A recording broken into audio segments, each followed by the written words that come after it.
ayan guys. Pupunta tayo sa Museo de Macau.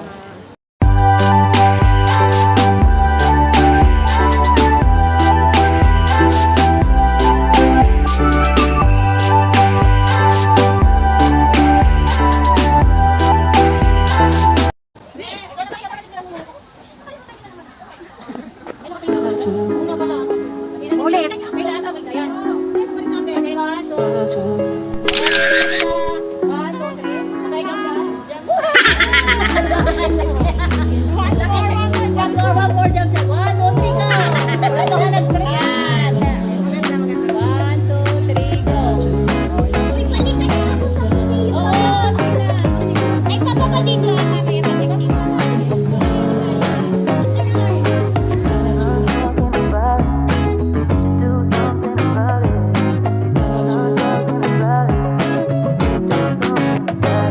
Punta na kami guys doon sa mga kakanyanan. Kakanyanan.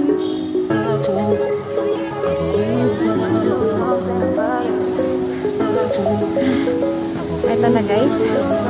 Napagod ako. Nag-jump shot kami.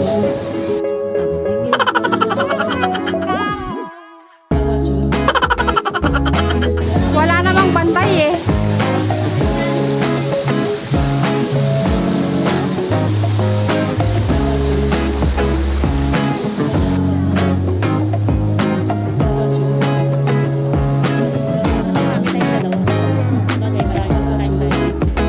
Smartphone pa rin pala.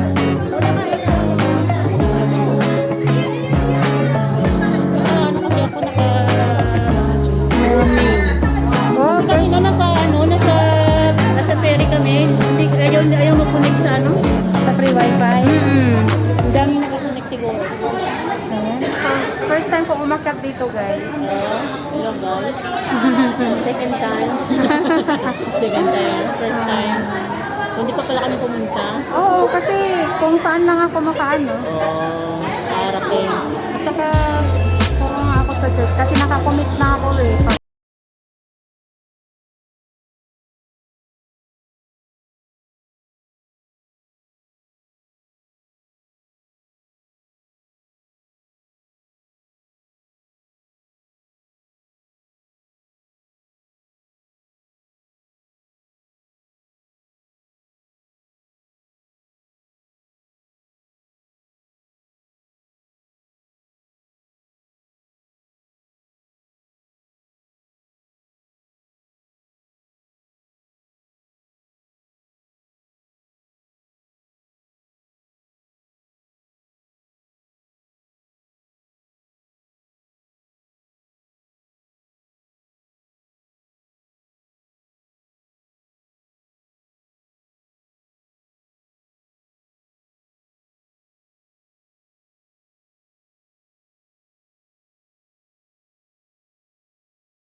Of St. Paul. Ito yung mga structure dito. Portuguese style. Dahil ang Macau ay sinakop ng Portugal noong unang panahon. Ito naman ang paggawaan ng mga tela. Hanggang ngayon ay pa rin mga Portuguese people dito.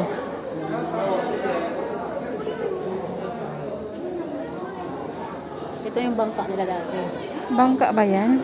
Yung bangka. Pati na yung mga tela-tela ko na. Basta tayo. Ano na, puro inchik man. O kaya nga Chinese. Meron siguro kung English. Filipino. Na, kabuuan ng China. Tapos andito Nandito yung Macau. Dito yung Hong Kong. Ha? Happy babies here, ma'am.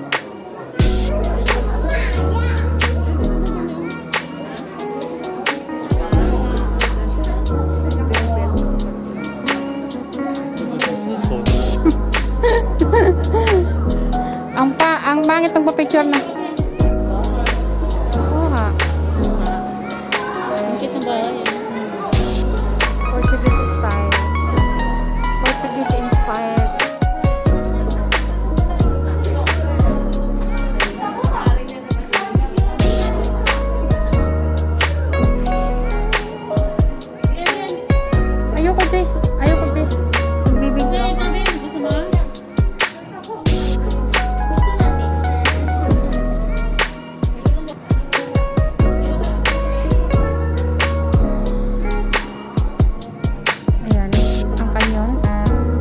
isa lang siya, pero doon sa taas napakaraming canyon, guys. Mini canyon.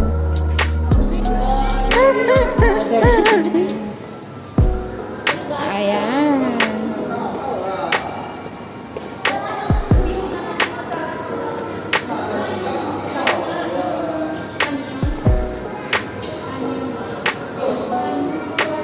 Canyon view.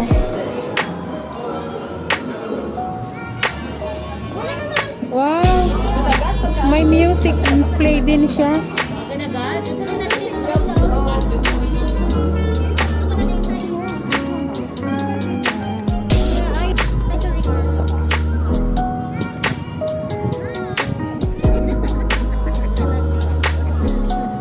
Gusto mo ba yung ano? Andun, sa kabila ang kanyon.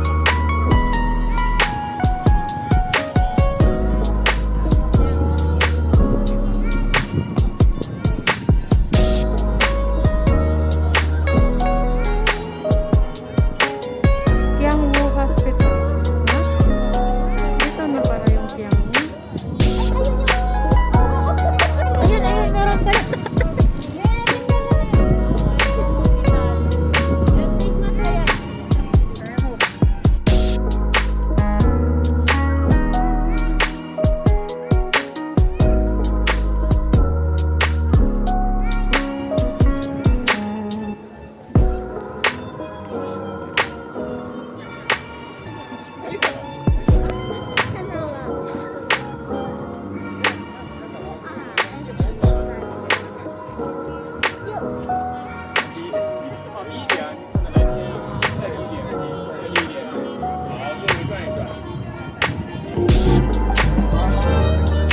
Galing, guys. Uy!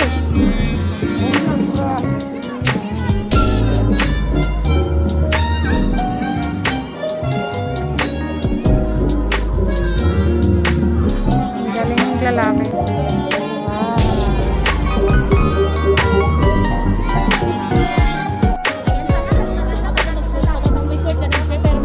Sus, para namang maliit yung hinihiraman nyo. Law-law yun sa inyo.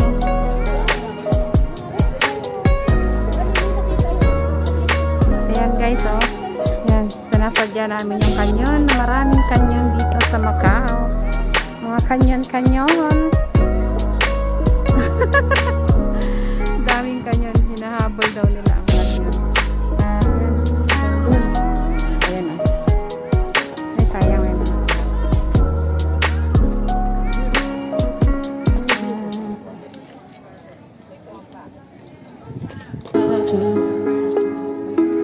Tapos dito ulit. Dito ulit.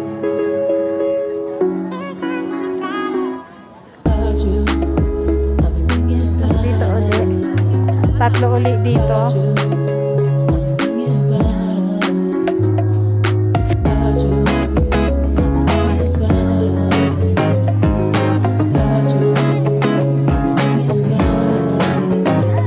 Ayan pa pala siya.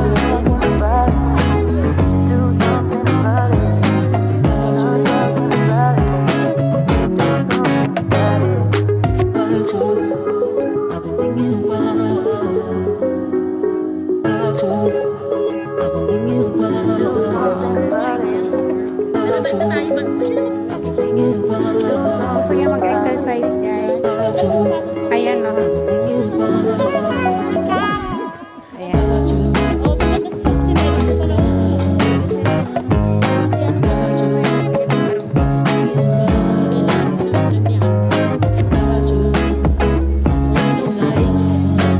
Exercise kami sa tanghali.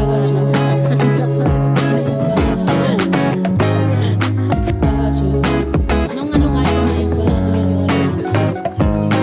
Oh, saan ka exit?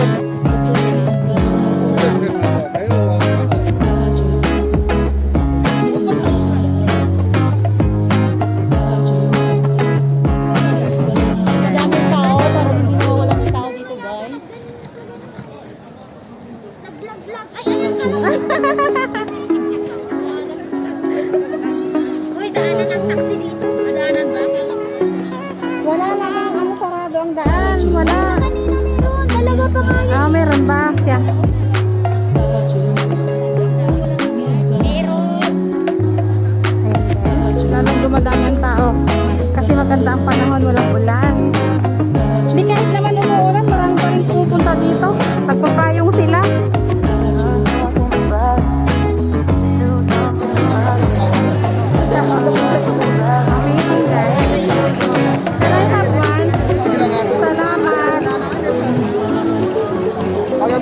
So,